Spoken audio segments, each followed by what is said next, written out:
નમસ્કાર દર્શક મિત્રો, ટીવી9 ની ખાસ મુલાકાતમાં આપ સૌનું સ્વાગત છે। માહોલ ઉત્તર પ્રદેશમાં ચૂંટણીનો છે ત્યારે ખાસ મુલાકાતમાં આજે આપની સાથે મુલાકાત કરાવીશું ઉત્તર પ્રદેશના ડેપ્યુટી सीएम केशव प्रसाद मौर्य साथे। सर, आपका खूब खूब स्वागत है। धन्यवाद। सर, सबसे पहला सवाल, क्योंकि चुनावी माहौल में ही आपका इंटरव्यू हो रहा है, किस तरह से आप इस बार यूपी की हवा को देख रहे हैं? हम 2014 से जो हवा देख रहे हैं उत्तर प्रदेश के अंदर, 2017 में भी उसको देखा है और जब 2019 में सपा, बसपा, कांग्रेस, लोकदल सब एक हो गए थे, उस समय भी भाजपा की हवा देखा है। तो जो हवा 2014 से चली है वो हवा लगातार भाजपा के पक्ष में बढ़ती जा रही है। 2022 में भी शानदार परिणाम आएंगे भाजपा की सरकार में। सर, आप बता रहे हैं शानदार परिणाम आएंगे, लेकिन 2017 से लेकर 2022 के बीच में काफी सारे उतार चढ़ाव आए। किस तरह से इन उतार चढ़ाव को आप देखते हैं? नहीं, कोई बहुत उतार चढ़ाव ऐसा कुछ नहीं आया। भाजपा लगातार अपने मत प्रतिशत को बरकरार रखते हुए उत्तर प्रदेश के विकास के लिए जो डबल इंजन की सरकार है, एक तरफ गरीबों का मसीहा देश के प्रधानमंत्री माननीय श्री नरेंद्र मोदी जी, जिन्होंने गरीबों के जीवन में खुशहाली ला दी, बदलाव ला दिया, उनको जीवन जीने में जो कठिनाइयां थी उनको दूर करने का काम, चाहे वो प्रधानमंत्री आवास योजना हो और चाहे वह शौचालय बनवाने का घर घर काम हो और चाहे सौभाग्य योजना में घर घर बिजली लगवाने का काम हो और चाहे आयुष्मान भारत योजना के अंतर्गत लोगों को इलाज की सुविधा प्रदान करने का काम हो, चाहे उज्ज्वला योजना में लोगों को गैस का कनेक्शन उपलब्ध कराने का काम हो और चाहे अब जल जीवन मिशन योजना से हर घर नल से जल पहुंचाने की योजना हो और चाहे अभी संकल्प पत्र के माध्यम से हमारे हर किसान को यानी हर खेत को निःशुल्क सिंचाई की सुविधा उपलब्ध कराने का काम हो। यह सभी काम इतने अच्छे शानदार हुए हैं कि जिसका परिणाम आम जन के ऊपर है और आम जन भाजपा को अब मान लिया है कि भाजपा पार्टी नहीं उसके परिवार की खुशहाली का प्रतीक है। लेकिन सर, जब जिस तरह से आप किसानों की बात कर रहे हैं तो पहले चरण में ये देखा गया कि बहुत सारे मुद्दे किसानों को ही लेके रहे। पहले चरण में जहां जहां पे खास करके जितने भी विधानसभा हैं, जितने जिले आ रहे हैं, किसान आंदोलन से बड़े असरग्रस्त थे। और पहले चरण की अगर मैं बात करूं तो लास्ट विधानसभा में 53 सीट बीजेपी निकाल चुकी थी। इस बार का माहौल आप क्या देख रहे हैं? 53 प्लस इस बार निकाल के लाएंगे। 58 तो सीट्स हैं सर। तो 58 मतलब प्लस अभी बाकी है ना, तो 5 सीटें बाकी, उसमें बढ़ करके पहुंच जाएंगे। नहीं तो सर, ये किसानों का एक किसानों के आंदोलन का संपूर्ण किसानों पर पहले भी असर नहीं था और जब माननीय प्रधानमंत्री जी ने आगे आकर के तीनों कृषि कानूनों को वापस लेकर के जब उन्होंने क्षमा मांग लिया, मेरा किसान अन्नदाता है, बहुत मतलब मोदी जी से बहुत प्रेम करता है, उनको बहुत चाहता है और उन किसानों के आशीर्वाद से ही वो आज देश के प्रधानमंत्री की कुर्सी पर है। सर, आप ये कह रहे हैं कि बिल्कुल नरेंद्र मोदी ने खुद अनाउंसमेंट भी किया था और बहुत बड़ी बात भी उन्होंने कही थी और उसके बाद पूरी बीजेपी ने भी इसी बात को लेके हर जगह पे कैंपेन किया। लेकिन इसी बात को सपा, बसपा और कांग्रेस घेर रही है कि ये तो उन्हीं ने बोला था, ये उन लोगों का डिमांड था। तो कहीं ना कहीं ये जो यूपी का चुनाव है वहाँ पे किसान को एनकेश करने की कोशिश हो रही है। सपा, बसपा, कांग्रेस ये कागजी शेर हैं। ये न किसानों में है, न जवानों में है, न गांव में है, न गली में है, न गरीबों में है, न अमीरों में है, ये कहीं नहीं है। भारतीय जनता पार्टी सबके बीच लगातार, चाहे सुख का समय हो चाहे दुख का समय हो, लोगों के बीच में रही है, उनकी समस्याओं के निराकरण करने का प्रयास किया है। ये मुद्दे कुछ भी बनाए, मुद्दा विहीन है विपक्ष। किसानों के नाम पर मुद्दा नहीं, गरीबों के नाम पर मुद्दा नहीं है, विकास के नाम पर मुद्दा नहीं, कानून व्यवस्था के नाम पर मुद्दा नहीं है, कोई मुद्दे पर विपक्ष टिक नहीं सकता है।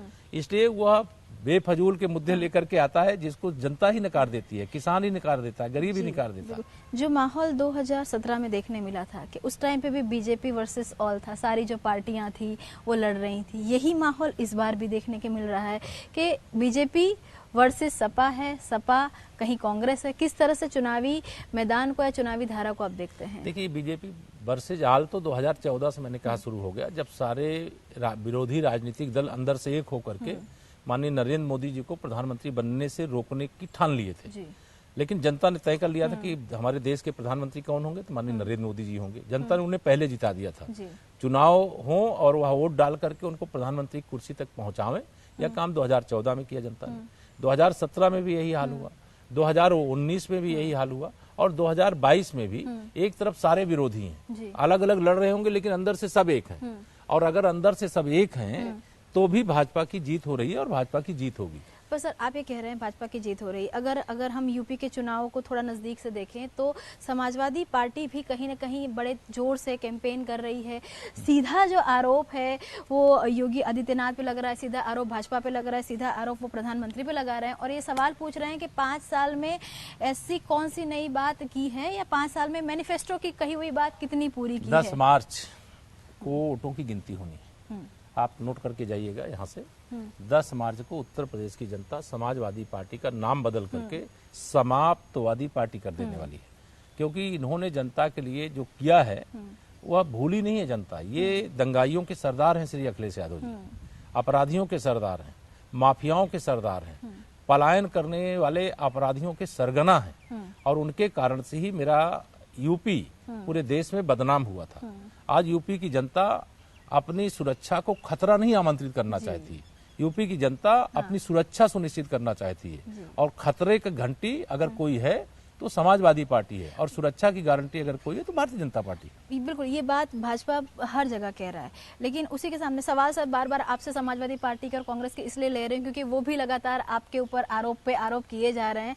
समाजवादी पार्टी का ये कहना है कि एक तरफ भाजपा कह रही है कि उसने गुंडागिर्दी नाबूद की है, दूसरी तरफ इस बार के अगर हम कैंडिडेट्स देखें भाजपा के तो ये आरोप समाजवादी पार्टी लगा रही है कि 100 से ज्यादा तो दागी नेताओं को टिकट दिया गया है। तो इस पे आप क्या कहेंगे? देखिए, मैं इतना ही कहना चाहूंगा कि श्री अखिलेश यादव जी थोड़ा अपने सीधे अध्ययन करने की कोशिश किया करें तो वो इस प्रकार की बात बोलने से डरने लगेंगे, क्योंकि भारतीय जनता पार्टी किसी का जो प्रत्याशी हैं उनके ऊपर कोई अगर आरोप आपको देखने को मिलेगा तो वह जनता के लिए कोई थाना घेरने का, जिला कार्यालय घेरने का, कोई धरना प्रदर्शन का होगा।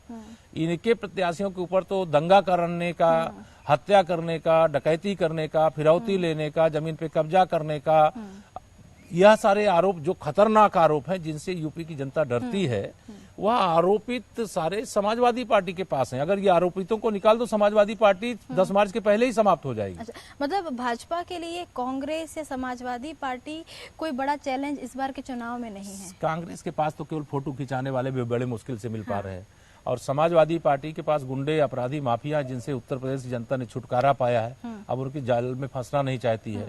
बसपा का कोई अंदरूनी कोई लड़ाई है, भाजपा का अंदरूनी कोई नहीं, भाजपा में कोई, सब हम लोग अंदर से और बाहर से सब एक हैं और बड़ी विजय की ओर आगे बढ़ रहे हैं। जी, एक तरफ केशव प्रसाद मौर्य हैं कि जो हर जगह लड़ जा रहे हैं, कैंपेन कर रहे हैं और दूसरी तरफ आप ही के एक जो मौर्य थे वो भाजपा छोड़ के चले गए हैं। उनको उम्मीद थी कि समाजवादी पार्टी से टिकट मिलेगा, लेकिन इस वजह से कहीं ना कहीं सामाजिक पोलराइजेशन हो रहा है। नहीं, कोई पोलराइजेशन नहीं हो रहा। ये सारे लोग जो चले भी गए हैं वह सारे के सारे लोग 2014 में हमारे साथ नहीं थे। जब यूपी की 80 लोकसभा सीटों में से हमने 73 जीती थी। यह सब लोग आए थे तो भाजपा में आए थे, इनको फायदा मिल गया था। अब ये सपा में गए हैं, डूब जाएंगे, डूबती हुई नाव में बैठ गए। वो काफी लोग छोड़ के तो चले गए, तो वो लोग कहीं नाराज नहीं रहेंगे? नहीं, कोई नाराज नहीं है। वो मतलब जनता हमारे साथ है। नेता जो कचड़ा था हमारी पार्टी से निकल के चला गया। इस बार ये भी एक देखने मिला कि हर बार ये रहता है कि बीजेपी अपनी जो सूची है वो बहुत जल्दी जारी करती। इस बार आपने भी वेट एंड वॉच किया, आप भी इंतजार कर रहे थे कि समाजवादी पार्टी का लिस्ट निकल जाए, उसके बाद कुछ कुछ सीटों पे वेट एंड वॉच किया गया। हमें कोई इंतजार करने की आवश्यकता नहीं थी, ना इंतजार हमने किया है। हमारा एक सिस्टम है, हमारी एक व्यवस्था है और उस व्यवस्था के आधार पर हम लोग जो अध्ययन कर लेते हैं और जिनको फिर हमें प्रत्याशी बनाना होता है, हमारे नेतृत्व को प्रत्याशी बनाना होता है, उनको प्रत्याशी बना करके चुनाव के मैदान में भेजते हैं। और इस समय चुनाव के मैदान में लोग पहुंचे हुए हैं और चुनाव शानदार ढंग से लड़ रहे हैं। किशोर जी, आपके पास वक्त बहुत कम है, उसके बाद भी मैं जल्दी से 2-3 सवाल ले लेती हूँ। एक तो जिस तरह से चुनाव आगे बढ़ रहा है उसी तरह से कहीं ना कहीं अब जो बातें हैं, चर्बी, गर्मी, हिजाब, ये बहुत सारे मुद्दे हैं जो यूपी चुनाव में एंट्री हो चुकी है। पहले तो हिजाब पे बताइए कि आपका क्या खुद का ओपिनियन है कि हिजाब। मैं मानता हूं कि इस तरह की चीजों को जिन राजनीतिक दलों के द्वारा उठाया जा रहा है वह राजनीतिक दलों को जनता ने दूध में पड़ी हुई मक्खी की तरह निकाल करके बाहर कर दिया है। ऐसे मुद्दों के लिए कोई स्थान नहीं है। अगर किसी विद्यालय का कोई यूनिफॉर्म निर्धारित है और वह विद्यालय बता रहे बच्चों को कि आपको यह यूनिफॉर्म धारण करके आना है, तो उस यूनिफॉर्म को धारण करना और उस विद्यालय के स्टूडेंट का दायित्व होता है और हर अभिभावक इससे खुश होता है। यह नई बातें जो पैदा करने का काम कांग्रेस करती है, यह पाप करने का कांग्रेस काम करती है। और तुष्टीकरण की राजनीति की का जहर बोने का जो काम करती है, पर उसकी ये बात सजा तो उनको ओबीसी मिली भी है। बोल रहे हैं, ओबीसी भी बोल रहे हैं कि हिजाब पे खुल के क्यों बात नहीं कर रही है भाजपा। भाजपा का हिजाब को लेके क्या ओपिनियन है, होना चाहिए नहीं, हम तो नहीं चाहते होना हैं जो चाहिए? बच्चों की इच्छा हो, विद्यालय के अंदर विद्यालय का कोड है, कॉलेज के अंदर कॉलेज का कोड है, हाँ। और जब कॉलेज के बाहर लोग स्वतंत्र है अपने हिसाब से जैसे आना जाना चाहे, जो वस्त्र धारण करना चाहे वस्त्र धारण करें। इसमें भाजपा और वैसी कहीं इसका कोई विषय ही नहीं है, इसको ओवैसी जबरदस्ती की विषय बनाए। एंट्री को आप किस तरह से देखते हैं? नहीं, जिस हम तरह लोग से मानते हैं कि जैसे आपने शुरू में भी कहा, मैं भी कह रहा हूं कि कोई भी राजनीतिक दल है जो भाजपा के विरुद्ध चुनाव लड़ रहा है, अलग लड़ रहा होगा और चाहे साथ साथ लड़ रहा होगा।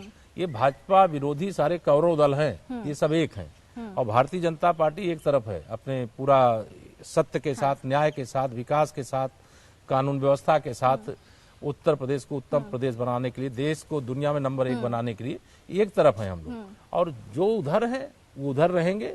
और लड़ाई कुछ आपको कहीं दिख सकती है, लेकिन विजय अंत में पर सत्य की केशव जी, होगी। लड़ाई तो कहीं ना कहीं पार्टी में भी दिखती है, क्योंकि अगर आपकी ही सीट की बात ले लें तो अपना दल कहीं ना कहीं आप ही के साथ का है, लेकिन उन्हीं की जो बहन है, अनुप्रिया की वो बहन दोनों है, अलग-अलग पार्टी वो हैं। आपके सामने लड़ रही है। नहीं, वो अपना दल हमारे दो पार्टी, अपना दल के दो हिस्से हैं। हाँ। एक श्रीमती अनुप्रिया पटेल जी, जो हमारी केंद्र में सरकार में मंत्री हैं, वो अपना दल यस बना करके रखा है, और एक उनकी बहन या उनकी माता जी, पटेल, हाँ। उनकी माता जी हाँ। श्रीमती कृष्णा पटेल जी, वह अपना दल कमेरावादी पार्टी बना करके रखा है। इनका समाजवादी पार्टी के साथ गठबंधन हुआ। यद्यपि जो हमारे खिलाफ चुनाव लड़ रही हैं श्रीमती पल्लवी पटेल जी, वो समाजवादी पार्टी से लड़ रही हैं, वो साइकिल चुनाव निशान पे लड़ रही हैं। अच्छा पल्लवी जी, ये बात लगातार बार बार कह रही हैं, हालांकि आप शिरायू से भी आगे निकल के काफी जगह पे कैंपेन कर रहे हैं, लेकिन जब भी उनका कैंपेन वहीं पे है क्योंकि वो वहाँ की कैंडिडेट, बार बार कह रही हैं कि अगर वो बेटे हैं तो मैं बहू हूँ, जब बेटा काम नहीं करता है तो बहू काम करती है। किस तरह से देखते हैं? मुझे लगता है इस सवाल का जवाब वहाँ की जनता देगी। किस तरह से देखते हैं इस सवाल का जवाब वहाँ की जनता 27 फरवरी को दे देगी, और 10 मार्च को जब रिजल्ट आएगा वो संदेश मिल जाएगा। ये खास करके जो छोटे छोटे दल हैं, छोटे छोटे कुछ भी, क्योंकि अब फर्स्ट फेज का तो इलेक्शन खत्म हो रहा है, बाकी के जो 6 फेज हैं वहाँ पे इलेक्शन बाकी है, किस तरह से कैंपेन रहेगा? क्योंकि इस बार कोरोना भी रहा, काफ़ी जो चीज़ें थी वो भी यहाँ पे कोड ऑफ कंडक्ट लगा, तो किस तरह से आगे का कैंपेन रहेगा? ये कैंपेन की हमारी सब तैयारियां पूरी हैं। चुनाव आयोग जिस प्रकार से निर्देश देगा, कोविड प्रोटोकॉल का पालन करते हुए हम लोग चुनाव लड़ रहे हैं। 2002 से आपका जो राजनीतिक करियर है, चुनाव का करियर स्टार्ट हुआ 2002, 4, 17 और 19, जिस तरह से आया आप यहाँ पे यूपी के अंदर आप डिप्टी सीएम भी बने। केशव मौर्य अपने आप को आगे की राजनीति में कहाँ देखते हैं? भारतीय जनता पार्टी का कार्यकर्ता हूँ, और भाजपा का कार्यकर्ता केवल कार्यकर्ता के रूप में अपने आप को देखता है। मैं अपने कार्यकर्ता के रूप में देख रहा हूँ। और भाजपा कितनी सीट इस बार 300 लाएगी? पार, आपका विश्वास है? 100%। धन्यवाद हमारे साथ बात करने के लिए। तो આ હતા ઉત્તર પ્રદેશના ડેપ્યુટી સીએમ કેશવ પ્રસાદ મૌર્ય. સ્પષ્ટતાથી કહી રહ્યા છે કે 300 પાર આ વખતે ઉત્તર પ્રદેશની અંદર જે સરકાર છે તે ભાજપ બનાવશે. સીટો પણ વધશે. ઘણા નાના નાના મુદ્દાઓ છે કે જેની પર જવાબ આપવાનું ટાળી રહ્યા છે, પરંતુ સ્પષ્ટતાથી કહી રહ્યા છે કે સરકાર ભાજપ બનાવે છે. જે પણ નાની મોટી વાતો છે તેને દૂર કરવાનો પ્રયાસ છે તે કરવામાં આવશે. હાલ માટે આટલું જ. દેશ અને દુનિયાની ખબરો માટે જોડાયેલા રહો TV9 સાથે.